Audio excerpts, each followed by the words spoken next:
So we're here with Jack Daly, author of Hyper Sales Growth. You know, many of us have been following his sales techniques for 30 plus years, but hey, he's got the book out. And Jack, wow, standing ovation, you did it. Sales still matters, and still matters. Yes, it does. Well, I know we got all this internet marketing stuff and those kind of things, but you know, it's down to somebody you've got to close a deal on. So the importance of this playbook. I've heard you a lot, but there really was a strong emphasis. Talk about this playbook. Yeah, so the largest sales force I ran was 2,600. Yeah. And in that company, I was infamous for saying, there aren't 2,600 best ways to sell this stuff, guys. Yeah. So doesn't it make sense to find out best practices? Who's really successful at what we do? And then let's memorialize it. We'll put it into a playbook, like they do in sports. That playbook, they show up with a playbook. And then we'll practice it. We'll practice it so that it's just a part of us. Not a script guy, but we really know our stuff. And I got to tell you, you have a proper playbook and a proper preparation, your performance just gets elevated like nobody's business. Yeah. It's all about the playbook. Yeah, and what are some of the items in that playbook for sales? I think we got an idea what it is on the field in sports. Yeah. So I look at the playbook as being, if you will, two big chapters. The one chapter is the coach or the sales manager, right? And that's all about recruiting, training, coaching, building, and developing salespeople. What is the best way to practice? What are the things that we could prepare for? What are the objections? I ask a question. Yeah, I love this. Why should I do business with your company? I ask that of my audiences, and sales guys will go, good service, competitive, experienced, knowledgeable. And then I say, well, wait a second. If I had your competitor in here and I said, why should I do business with you? It would tell me the exact same thing.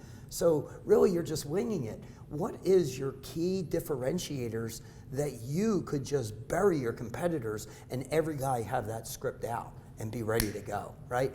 So those are the types of things that we need to prepare our salespeople with. Proactive pipeline management, getting prospects to customers and customers to clients. There's a process for that. Let's implement the process, design the process, implement the process. So salespeople, that's the second chapter, if you will, of the playbook, is what does an individual salesperson have to do? What are the key activities? I call them high payoff activities. How many outbound calls do you need to make a day? How many inbound calls do you need to be receiving? How many face-to-face appointments? How many trade shows do you need? How many presentations do you need? How many networking events do you need to do?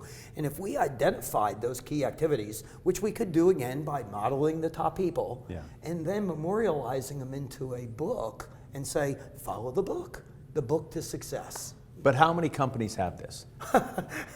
I shouldn't be laughing, I should be crying. Yeah. So our experience is 2 out of 100, and of the 2, 1 is terrible and 1 is so-so.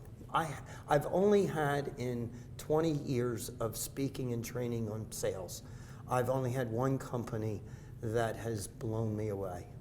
And you showed that on the stage, their playbook that they had. And in fact, I told the CEO of that company, are you sure you want to hire me?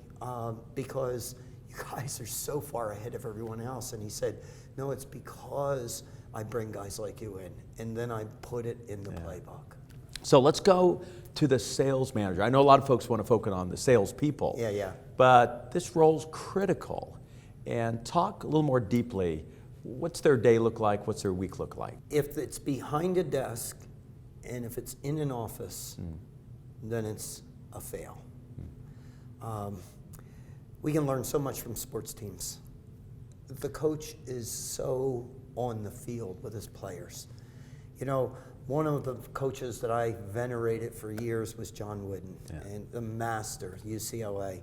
And I was in school as a competitor of his. My school was number 2 in the country, and his was number 1. We were 29-1, and I would watch Mr. Wooden sitting at the game with a program in his hands, with his suit on, stoically watching the game. And every once in a while, call a timeout. He'd get up, the players would sit down, and he would have a chat with them, and then they'd send him back. And the reporter said, "Coach, you're disengaged. I mean, you're not involved. I mean, what's up?"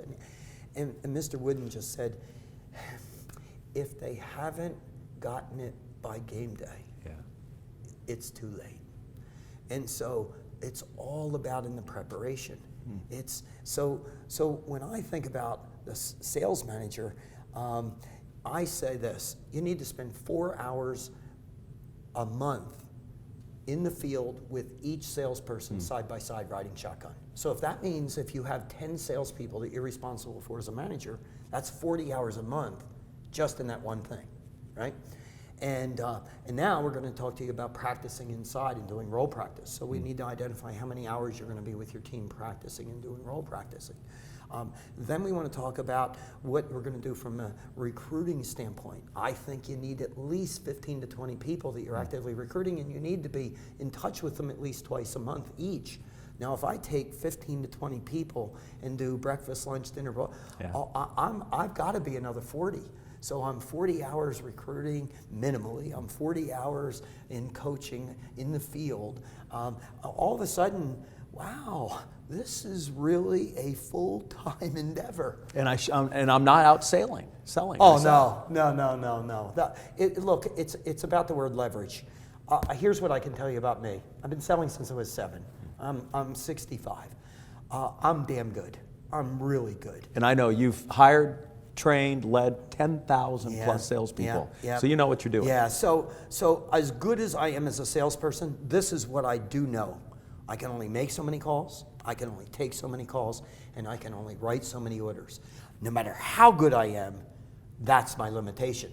So the key to growing our company is to growing our sales force in quantity and quality. Because here's what I say: if I could hire 10 guys and get them to do what I know, there's no way that I could outperform those 10 guys. Now, if you really want to talk about growth, what if it was, instead of 10, what if it was 20? What if it was 100? Or what if it was like that company I had that had 2,600, right? Now we start to run some numbers and they become pretty magical.